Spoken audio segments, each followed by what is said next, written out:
সকলোকে স্বাগতম জনাইছোঁ আমাৰ Gyantirtha way to success YouTube চেনেলৰ নতুন এটা ভিডিঅ'লৈ। আজিৰ ভিডিঅ'টোত আপোনালোকে গমেই পাইছে আমি কিহৰ ওপৰত ডিছকাশ্যন কৰিবলৈ গৈ আছোঁ। হয়তো বহুতৰ কাৰণে চিনাকি আৰু বহুতৰ কাৰণে একেবাৰে অচিনাকি এটা শব্দ এল নিনো। তো এল নিনো বস্তুটো আচলতে প্ৰকৃততে হয় কি? বহুতে কৈ আছে এইবাৰ ভাৰতত এল নিনো আহিব, এল নিনো আহিলে ভাৰত ধ্বংস হৈ যাব, এনেকুৱা ধৰণৰ বহুতৰ মুখত আমি কুৱেশ্যন শুনিছোঁ, প্ৰশ্ন শুনিছোঁ। কিন্তু এজন এক্সাম এক্সপিৰিয়েঞ্চ হিচাপে, জব এক্সপিৰিয়েঞ্চ আপোনালোক হিচাপে তো আপোনালোকে জানিব লাগে এল নিনো প্ৰকৃততে হয় কি, কাৰণ এইটো এক্সাম পাৰ্চপেক্টিভৰ ফালৰ পৰাটো বহুত বেছি ইম্পৰ্টেণ্ট হয়। তো আমি আজি ভিডিঅ'টোত খুব সুন্দৰভাৱে জানিম এল নিনো মানেনো কি, ভাৰতত কিয় বৰ্তমান ইমান বেছি গৰম হৈ পৰিছে, ভাৰতত এইবাৰ সঁচাকৈ এল নিনো আহিছে নেকি, এল নিনোটো দেখিবলৈ কেনেকুৱা, সকলোবিলাক তথ্য আপোনালোকক আমি জনাম। অসম আৰু নৰ্থ ইষ্টত ইয়াৰ কিবা প্ৰভাৱ পৰিব নেকি, গোটেই ডিটেইলছ আপোনালোকে এই ভিডিঅ'টোত চাবলৈ পাব। চ' প্ৰথম কথা, আপোনালোকে যেতিয়া যিটো সময়ত আচলতে গোটেই ভাৰতখন বৰ্তমান চলি আছে, সেই সময়ত আপোনালোকে বৰ্তমান অসমৰ দৰে এডোখৰ সুন্দৰ ঠাইত থাকি পানি এটা শান্তিৰ সুমনীয়া মাৰিব পাৰিছে। চ' ডেফিনেটলি এইটো এটা প্ৰাউডফুল মুমেণ্ট, বাট ক'ব নোৱাৰি, কাৰণ গোটেই ভাৰতখনত এতিয়া কেনেকুৱা ধৰণৰ এটা অৱস্থা হৈ আছে, আৰু এল নিনো অহাৰ পাছত ইয়াতে আৰু ভয়ংকৰ অৱস্থা হ'ব বুলি বহুতে ঠাৱৰ কৰিব বিচাৰিছে, নহয়নে? গতিকে আপোনালোকে যদি নিজেও চাব বিচাৰে, গুগলত নিজে টাইপ কৰি চাব পাৰে যে top 50 hottest city of the world, তাৰ ভিতৰত কিন্তু মেক্সিমাম চিটি আমাৰ ইণ্ডিয়াৰ চিটিয়ে ওলাব। চ' ভাবক আমাৰ ইণ্ডিয়াখন কেনেকুৱা এটা পৰ্যায়ত আছেগৈ, গৰম কিমান গৰম হ'বলৈ গৈ আছে আমাৰ ইণ্ডিয়াখন, নহয় জানো? লগতে আপোনালোকে যদি চাব বিচাৰে গুগল মেপ বা ৱেডাৰ যিখন লাইভ মেপ এখন আপোনালোকে চাবলৈ পাব, গুগলত মাৰিলে আপোনালোকে চাবলৈ পাব। তো তাতে বিশ্বৰ বহুবিলাক হটেষ্ট চিটি আছে। তো সেই হটেষ্ট চিটিবিলাকৰ ভিতৰত আমাৰ ইণ্ডিয়াৰ ভালেখিনি চিটি তাতে ইনক্লুড হৈ আছে। তো এইখিনি এবাৰ চাই ল'বচোন আপোনালোকে, বহুত বেছি ইণ্টাৰেষ্টিঙো হয় আৰু এইবিলাক জনাটো আমাৰ জানিবলৈও ভাল লাগে। এতিয়া আজিৰ ভিডিঅ'টোৰ প্ৰথম প্ৰশ্নটোৱে হৈছে, আমাৰ ভাৰতত ইমান অসহ্য গৰমৰ কাৰণটো কি? এল নিনো নামটো আপুনি শুনিছেনে? এল নিনো আহিলে ভাৰতত আৰু গৰম হ'ব নেকি? মনচুন কমি যাব নেকি? আমাৰ ভাৰতত মনচুন কমি গ'লেতো আমাৰ খেতি কৃষি একোৱেই নৰ'ব। গতিকে অসম আৰু নৰ্থ ইষ্টত ইয়াৰ কিবা প্ৰভাৱ পৰিবনে? গতিকে এইবাৰ কৃষি বেয়া হ'ব নেকি? গোটেইখিনি তথ্য আমি এই ভিডিঅ'টোত ডিটেইলছত আলোচনা কৰিম। চ' ভিডিঅ'টো আপোনালোকে অকণমান স্কিপ নকৰাকৈ শেষলৈকে চাই যাব, ঠিক আছে? এতিয়া সৰ্বপ্ৰথমে আমি এটা বেছিক কনচেপ্ট লৈ ল'ম। আমি এটা কথা জানো, সকলোৱে হয়তো জানো, বতাহ কাক কয়? উইণ্ড, ইংৰাজীৰ এটা সৰু শব্দ উইণ্ড, WIND, উইণ্ড মানে বতাহ। এয়াৰৰ মুভমেণ্টক আমি দ্য মুভমেণ্ট অফ এয়াৰ আমি কি বুলি কওঁ? বতাহ বুলি কওঁ, হয়নে? কিন্তু এই এয়াৰৰ যিটো মুভমেণ্ট, এই মুভমেণ্টটো দুই প্ৰকাৰৰ আছে। এটা হৈছে হৰাইজেণ্টেল মুভমেণ্ট, তাৰমানে ভূপৃষ্ঠৰ প্ৰায় হৰাইজেণ্টেলি হোৱা মুভমেণ্ট, আৰু আনটো হৈছে ভাৰ্টিকেলি হোৱা মুভমেণ্ট, তাৰমানে থিয়কৈ হোৱা মুভমেণ্ট। এতিয়া এই দুই ধৰণৰ মুভমেণ্টকে আমি কিন্তু বতাহ বুলি ক'ব নোৱাৰোঁ। ভূপৃষ্ঠৰ যিটো সমানে সমানে যিটো হয়, যিটো মুভমেণ্ট হয় এয়াৰৰ, সেইটোক আমি বতাহ বুলি কওঁ। আৰু ভাৰ্টিকেলি ভূপৃষ্ঠৰ পৰা যিটো ভাৰ্টিকেলি মুভমেণ্ট হয় এয়াৰৰ, সেইটোক কিন্তু আমি কাৰেণ্ট বুলি কওঁ। এইবিলাক কথা মই ফিজিকেল জিঅ'গ্ৰাফিৰ ক্লাছসমূহত খুব সুন্দৰভাৱে আপোনালোকক মই কৈ আছিলোঁ। এতিয়া মই প্ৰথম, চবেই বতাহ চিনি পায়, হৰাইজেণ্টেল মুভমেণ্টৰ কথা মই ক'বলৈ নাযাওঁ। এতিয়া ভাৰ্টিকেল মুভমেণ্টটো কি হয়, আপোনালোকে চাগে এটা উদাহৰণ দিলে ভাল হ'ব। আপোনালোকে চাগে নিশ্চিতভাৱে দেখিছে, পানী গৰম কৰিলে কি হয়? পানী গৰম কৰিলে ভাপ হৈ ওপৰলৈ উৰি যায়। ঠিক একেধৰণেৰে আমাৰ বতাহৰ ক্ষেত্ৰতো একে। বতাহৰ ক্ষেত্ৰত একে বুলি ক'লে ভুল হ'ব, আমাৰ এয়াৰৰ ক্ষেত্ৰতো সেই একেই হয়। যেতিয়া বায়ুবিলাক গৰম হয়, সেই গৰম বায়ুবিলাক পাতল হৈ পৰে, আৰু সেই পাতল হৈ যোৱা বায়ুবিলাক ওপৰলৈ, আকাশৰ ওপৰলৈকে উৰি গুচি যায়। চ' সেই যে বায়ুবিলাক গৰম ঠাইৰ পৰা সেই পাতল বায়ুবিলাক ওপৰলৈ উৰি গুচি গ'ল, তো সেই গৰম ঠাইখিনিত ল' প্ৰেছাৰ সৃষ্টি হৈ পৰে। সেইটো গম পায়নে আপোনালোকে? কাৰণ কোনোবা এডোখৰ ঠাই ছাপ'জ গৰম হৈ গ'ল বহুত, তো গৰম হৈ যোৱাৰ লগে লগে সেই ঠাইখিনিত কি হৈ গ'ল, তো বায়ুখিনি গৰম হৈ গ'ল। তো বায়ুখিনি গৰম হৈ যোৱাৰ লগে লগে বায়ুখিনি পাতল হৈ গ'ল। যিমানে গৰম হ'ব সিমানে বায়ু পাতল হ'ব, আৰু সেই পাতল বায়ু ওপৰলৈ উৰি যাব। আৰু তাৰ ফলত সেই ঠাইখিনিত ল' প্ৰেছাৰৰ সৃষ্টি হ'ব। তাৰমানে গৰম ঠাইত সদায় ল' প্ৰেছাৰৰ সৃষ্টি হয় সেইটো আমি বুজি পালোঁ কিন্তু এই প্ৰচেছটো অন্য ঠাইতো হৈ থাকিব কাৰণ অন্য এডোখৰ ঠাইত কি হ'ব ঠাণ্ডা বতাহ থাকিব আৰু সেই ঠাণ্ডা বতাহখিনি তো ওপৰলৈ উৰি যাব নোৱাৰে কাৰণ ঠাণ্ডা বতাহখিনি সদায় গৰম হয় গধুৰ হয় তো ঠাণ্ডা বতাহখিনি গধুৰ হোৱাৰ কাৰণে ওপৰলৈ উৰি যাব নোৱাৰে গতিকে সেই ঠাইখিনিত ঠাণ্ডা বতাহ থকা ঠাইখিনিত হাই প্ৰেছাৰ সৃষ্টি কৰে তো হাই প্ৰেছাৰ সৃষ্টি কৰাৰ কাৰণে সেই ঠাণ্ডা বতাহখিনি ল' প্ৰেছাৰ হাই প্ৰেছাৰৰ পৰা ল' প্ৰেছাৰলৈকে আহিবলৈ চেষ্টা কৰে সেইটো কাৰণে আচলতে কোৱা হয় বতাহ সদায় হাই প্ৰেছাৰৰ পৰা ল' প্ৰেছাৰলৈকে গতি কৰে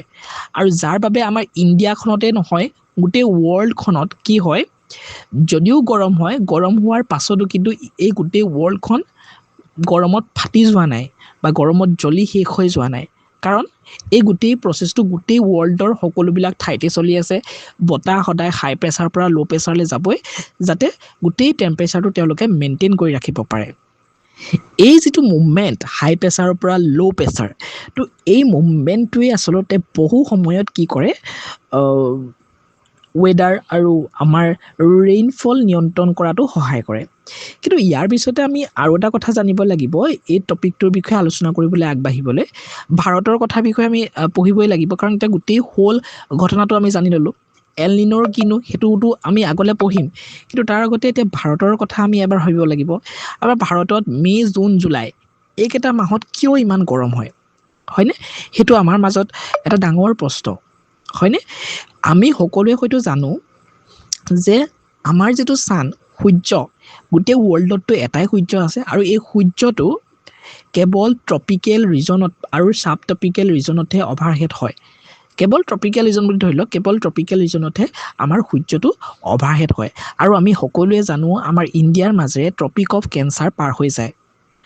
গতিকে এই ট্ৰপিক অফ কেঞ্চাৰ পাৰ হৈ যোৱাৰ কাৰণে মে' জুন জুলাই এই তিনিটা মাহত ইণ্ডিয়াত বহুত বেছি পৰিমাণে গৰম হৈ পৰে কাৰণ এই তিনিটা মাহত সেই ছান আহি পানি এই ট্ৰপিক অফ কেঞ্চাৰত অভাৰহেড হয় যাৰ বাবে কি হয় আমাৰ ইণ্ডিয়াখন গৰম হৈ পৰে আমাৰ ইণ্ডিয়াৰ যিটো ভূমিভাগ সেই ভূমিভাগ গৰম হৈ পৰে ভূমিভাগ গৰম হোৱাৰ কাৰণে কি হয় আমাৰ ইণ্ডিয়াৰ ওপৰত থকা যি বায়ু আমাৰ ভূমিভাগৰ ওপৰত থকা যি বায়ুখিনি সেই বায়ুখিনি গৰম হৈ যায় বায়ুখিনি গৰম হ'লে মই কি হয় বুলি কৈছিলোঁ পাতল হয় আৰু সেই পাতল বায়ুখিনি ওপৰলৈ উঠি যায় ওপৰলৈ উঠি যোৱাৰ পাছত সেই ইণ্ডিয়াৰ সেই ঠাইখিনিত ল' প্ৰেছাৰৰ সৃষ্টি হয়নে যাৰ বাবে সেই ল' প্ৰেছাৰ যে সৃষ্টি হ'ল সেই একেটা সময়তে আমাৰ ইণ্ডিয়ান অ'চেনছ আমাৰ ইণ্ডিয়াৰ তলফালে থকা যিখন ইণ্ডিয়ান অ'চেনছত কিন্তু ঠাণ্ডা বতাহ থাকে সেই ঠাণ্ডা বতাহ থকাৰ কাৰণে ইণ্ডিয়ান অ'চেনৰ ওপৰত কি হয় তো তাতে হাই প্ৰেছাৰ সৃষ্টি কৰি থাকে কাৰণ ঠাণ্ডা বতাহটোতো গধুৰ হয় সেইখিনিতো ওপৰলৈ যাব নোৱাৰে চ' হাই প্ৰেছাৰ সৃষ্টি হোৱাৰ কাৰণে ইণ্ডিয়ান অ'চেনত সেই হাই প্ৰেছাৰৰ পৰা সেই ঠাণ্ডা বতাহখিনি আমাৰ ইণ্ডিয়ালৈকে আহি যায় যাৰ ফলত এইকেইটা মাহত আমি গৰমটো পাওঁ যদিও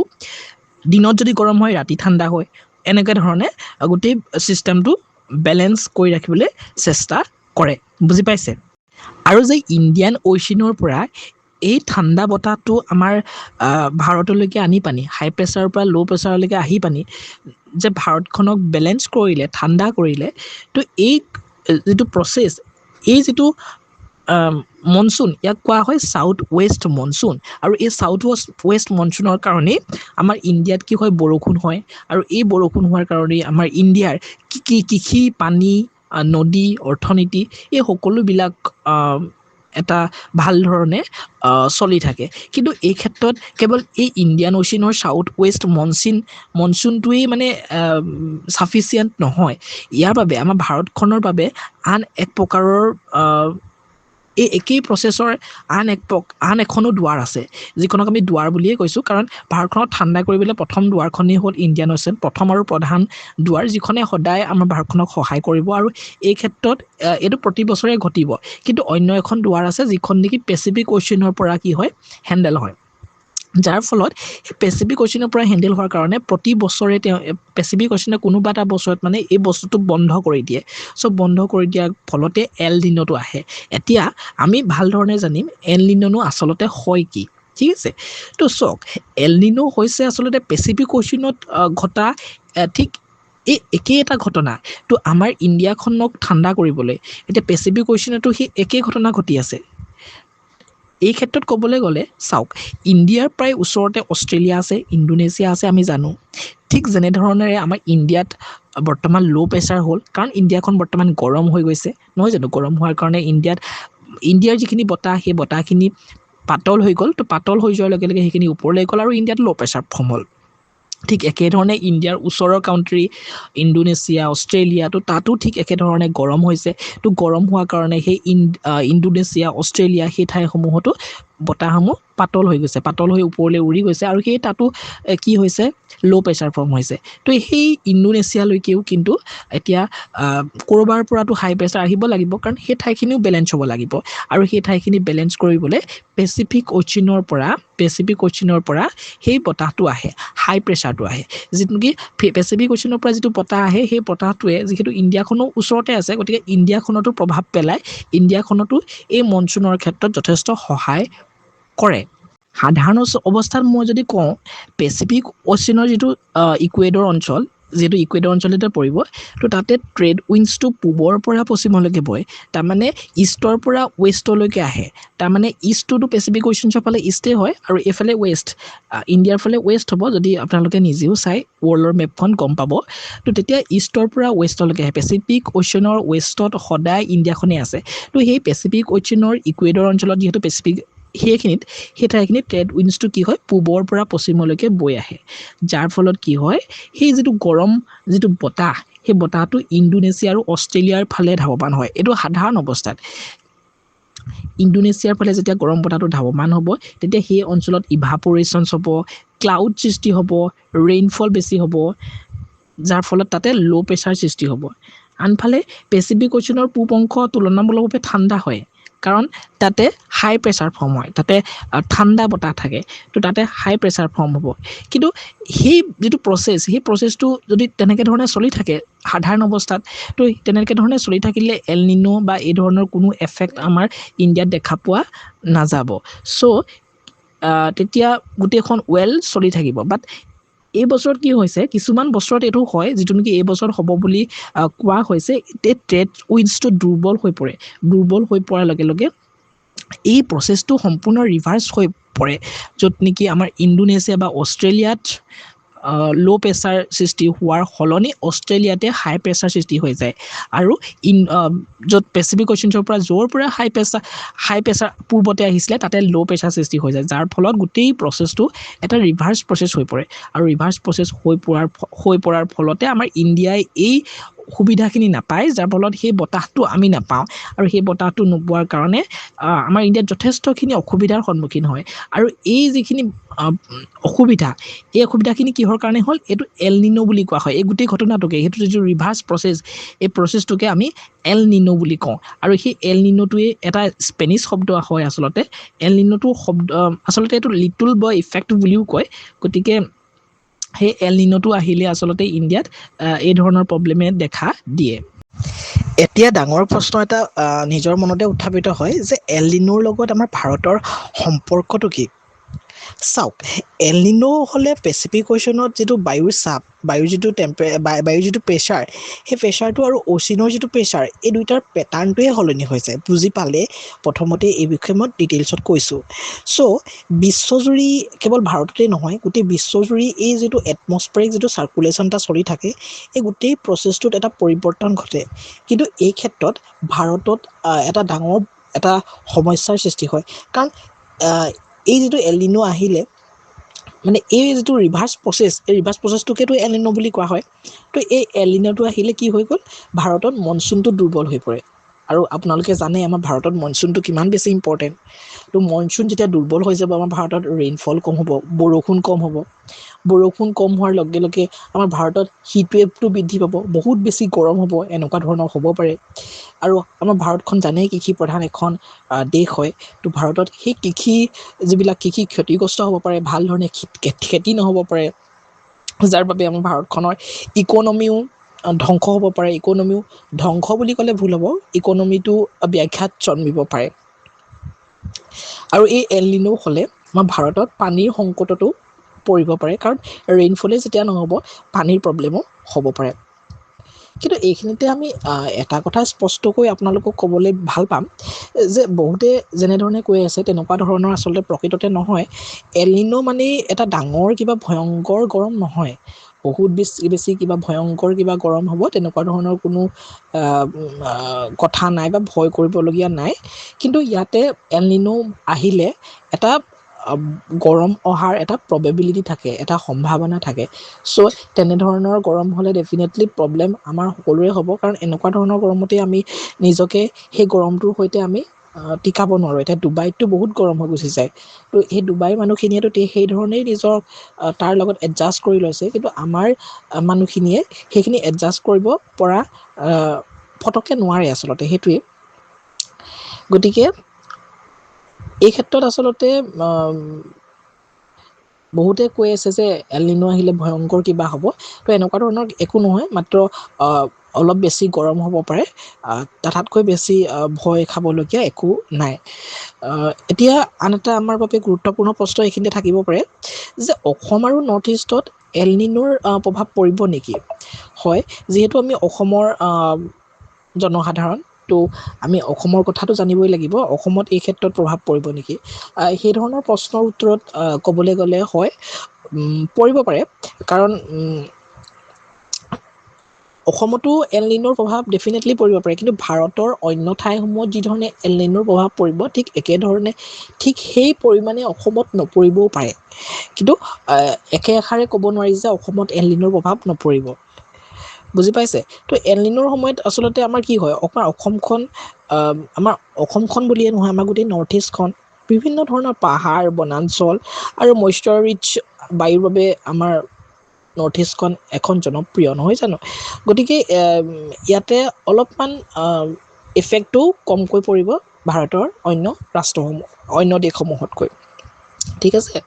তো এল নিনোৰ সময়ত মই কৈ আহিছোঁ, বাৰে প্ৰতি কৈ আহিছোঁ, এল নিনোৰ সময়ত আমাৰ ৰেইনফলৰ পেটাৰ্ণটো সলনি হ'ব, বৰষুণ হ'ব, খুব কম বৰষুণ হ'ব, এনেকুৱা ধৰণৰ হ'ব। কিছুমান অঞ্চলত বৰষুণ বহুত বেছি কম হ'ব, কিছুমান অঞ্চলত নহ'বই, তেনেকুৱা ধৰণৰ সমস্যাৰ দেখা দিব পাৰে। কেতিয়াবা ডিলেড মনচুন আহিব পাৰে। আমাৰ অসমত এতিয়া খেতি কৰাৰ সময়ত যদি মনচুন নাহে, পাছত যদি বৰষুণ দিয়ে কিবা লাভ হ'ব জানো? সেইটো পলমকৈ অহা মনচুন আহিব পাৰে। আৰু টেম্পাৰেচাৰ কিছু বৃদ্ধি হ'ব পাৰে, অসমতো টেম্পাৰেচাৰ কিছু বৃদ্ধি হ'ব পাৰে, আৰু হৈছেও। আজিকালি গুৱাহাটীখন যথেষ্ট গৰম হৈ পৰে, গুৱাহাটী বুলিয়ে নহয় অসমৰ ভালেখিনি ঠাইত। কিন্তু এই ক্ষেত্ৰত এটা প্লাছ পইণ্ট মই ক'ব বিচাৰোঁ, আচলতে এটা ইতিবাচক কথা, আমাৰ নৰ্থ ইষ্টৰ যিটো স্থানীয় ভূগোল, যিটো আমাৰ পাহাৰীয়া যিটো ক্লাইমেট, তো ইয়াৰ বাবে ৱেডাৰ ইনফ্লুৱেঞ্চ কিন্তু হ'ব। চ' প্ৰভাৱ থাকিলেও আমাৰ অসম তথা আমাৰ নৰ্থ ইষ্টত এই প্ৰভাৱ কিন্তু সকলো সময়তে একেই নহয়, গতিকে বৰ বেছি ভয় খাব নালাগে। সেইকাৰণেই মই প্ৰথমতেই কৈছিলোঁ, যদি আপোনালোকে ভিডিঅ'টো চাইছে তেতিয়াহ'লে আপোনালোকে ডেফিনেটলি গম পাইছে এল নিনোনো কি হয় প্ৰকৃততে। তো এল নিনো আহিলে আমাৰ ভাৰতত কেনেধৰণৰ সমস্যাৰ সৃষ্টি হ'ব পাৰে, ভাৰতখন কিমান বেছি গৰম হৈ পৰিছে গোটেই ৱৰ্ল্ডৰ ভিতৰত, হয়নে নহয়? তো এইবিলাকৰ কাৰণসমূহ কি আপোনালোকে কমেণ্ট কৰিবচোন, কাৰণ গৰমৰ পৰা হাত সাৰিবলৈ আমি বিভিন্ন ধৰণৰ পদক্ষেপ নিজেও অৱলম্বন কৰিব পাৰোঁ, নহয় জানো? গতিকে সেইখিনি কথা বৰ বেছি দীঘলীয়াকৈ নকৰোঁ, ভিডিঅ'টো ইতিমধ্যে যথেষ্ট দীঘলীয়া হৈছে। চ' মই ইমানখিনিয়ে ক'লোঁ, কাৰণ বহুতে এনেকুৱা ধৰণেৰে কৈ আছে যে গোটেই পৃথিৱীখনত বা ইউটিউবতেই হওক, কথাবিলাক এনেকৈ ওলাইছে যে এল নিনো মানে কিবা এটা যাদু যেন, ভয়ংকৰ কিবা এটা দানৱহে আহিছে। তো তেনেকুৱা নহয়, ই হৈছে পেচিফিক অচিঞ্চত আচলতে হোৱা এটা ক্লাইমেট ফেন'মেননহে হয়, এটা পৰিঘটনা হয়, যিয়ে কেতিয়াবা ভাৰতৰ মনচুন আৰু ভাৰতৰ যিটো গৰম ইয়াৰ ওপৰত প্ৰভাৱ পেলাব পাৰে। চ' ভিডিঅ'টোত ইমানেই আছিলে। তো ভিডিঅ'টো তথ্যপূৰ্ণ যদি লাগিছে, ইনফৰ্মেটিভ যদি লাগিছে, তেতিয়াহ'লে ভিডিঅ'টো লাইক কৰিব, শ্বেয়াৰ কৰিব, আৰু চেনেল ছাবস্ক্ৰাইব কৰি বেলখন টিপি অল প্ৰেছ কৰিব। থেংক ইউ ছ' মাছ, আপোনালোকে ভিডিঅ'টো ইমান সময়ৰ বাবে মনোযোগ দিয়াৰ বাবে।